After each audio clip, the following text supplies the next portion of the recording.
Now coming to the next topic of barriers to communication.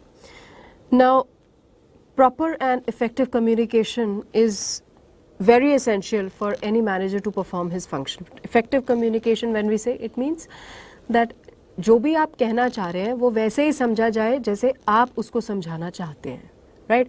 That means a message is understood in the same manner as you intend it should be understood, right? If there is a lack of effective communication in an organization, then all functions of the management cannot be performed effectively and efficiently. So basically the success of all functions of management depends upon how effective the communication is in an organizations, right? But the breakdowns in the communication, they make communication ineffective, and these breakdowns in communication, they are called as barriers to communication. Now there are 4 barriers of communication that we've discussed over here. Semantic barriers or linguistic barriers, right? These are the barriers which are basically, these are the problems which are created in the process of encoding and decoding of a message during the communication process. Number 1 being badly expressed message. If you have not been able to use the right words, choose the right words to express your message, then it may not be understood in the same manner as intended. For example, if the boss tells his subordinate that I want you to finish off this task soon, right? Now he is not being specific that soon means what, 1 hour or 2 hour or 3 hour or maybe the next morning, right? So similarly the employee may understand it as, that is to suit his convenience, that I can do this task by tomorrow morning, fine. So there is a gap of there is a gap between the understanding of the manager and that of the employee, right? Then words with different meanings. Now use of certain words which may mean different to different people, right, often makes the communication ineffective. For example, cost may mean production cost to the production manager, and it may mean cost of advertising to the marketing manager. Clear? Such types of language barriers may create difficulties in effective communication. Then faulty translations. If there is a message which has to be given to the workforce in the factory who only understand Hindi, and the manager has given the message in English. So if the translator makes a mistake in translating the message into another language, then the whole meaning of the message is going to change. Unclassified assumptions. Sometimes we make certain assumptions which may be interpreted differently. Like a boss may tell his subordinate to take care of the guests. Subordinate may understand taking care of the guests would mean just receiving them at the airport and dropping them to the hotel.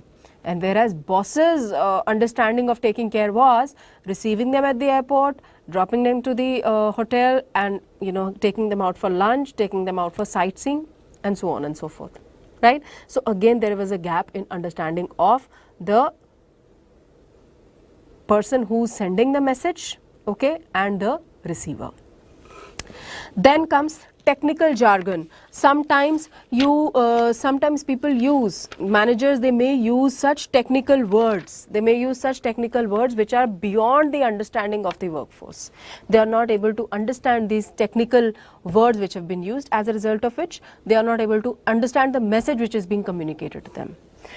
Last, decoding of body language and gestures. It is to be communicating effectively, it's very important कि whatever I'm saying, my body language should second that. My body language should second that, right? It should support it. If I'm telling you, you can discuss your personal problems or you can discuss your grievances with me threadbare, right? And I should have a gesture of being calm and composed when I'm telling you that. And if I have a frown on my face, right, or I'm telling you that you can openly tell me, my negative points or wherever you think that I have gone wrong. As a boss, if I'm asking you, you can openly come up to me and tell me on my face that I did not like this decision of yours. Now, if I'm saying this with a very calm and composed face, right, and my body language is also such which is making you feel that I genuinely mean what I'm saying. But if I'm saying all this with a frown on my face and I'm not giving a very, very calm and composed feeling, to the audiences, then whatever I am saying, the message I am saying and my body language, they do not go together, right? Second barrier is your psychological barrier. First one being absent-mindedness. Now it could be the absent-minded, it is basically the absent-mindedness of the receiver. Let us say if the employee is saying something to the boss or is expressing his problem to the boss, he's saying his problem to the boss and the boss is preoccupied with some other official problem, he may not be completely attentive in listening to the problem of the employee. As a result, जब उसने सुनी ही नहीं है उसकी बात properly, तो वो उसका कोई solution भी नहीं दे सकती. तो communication will fail over here, right? Next is poor retention and loss by transmission. Now when the message has to be communicated following the official channels of communication, now when in the process of being transmitted from one level to another, from one person to another, you know, some part of the message may get distorted or some words may get eaten up. As a result, when the message reaches the final destination, it may mean something different. It may mean something different. Then distrust. If the sender and the receiver do not trust each other, they may not understand each other, they may not even want to understand the message that has been given, they may not understand each other's messages in the original sense, and the lack of the trust may be due to the past experiences. Then comes your premature evaluation. Sometimes we do not even bother, we evaluate the message, we evaluate the information that is being communicated to us even before the complete message is communicated. Like if we say, if you get a mail that you know, tomorrow Saturday hai, kal agar second Saturday, the second Saturday is going to be working. Itna padh ke hi everyone just fumes up that why is the second Saturday working, but we did not bother to read the in continuation. It has been written that in lieu of this, a compensatory off will be given on the coming Saturday, right? So premature evaluation, because psychologically we are set second Saturday, so we are in a holiday mood. So anybody, if we get a message that second Saturday is going to be working, definitely you react. But we should always wait to read the complete message and complete information and then react. Then comes your organizational barrier. Number one being organizational policy. Now, if organizational policy is not in tune with free flow of communication, it may render communication ineffective, right? If organizational policy is such that you have to follow the official chain of command, you have to follow the official lines of communication, so communication is there is not going to be any free flow of information. Secondly, rules and regulations. Rigid rules and regulations also render the communication ineffective.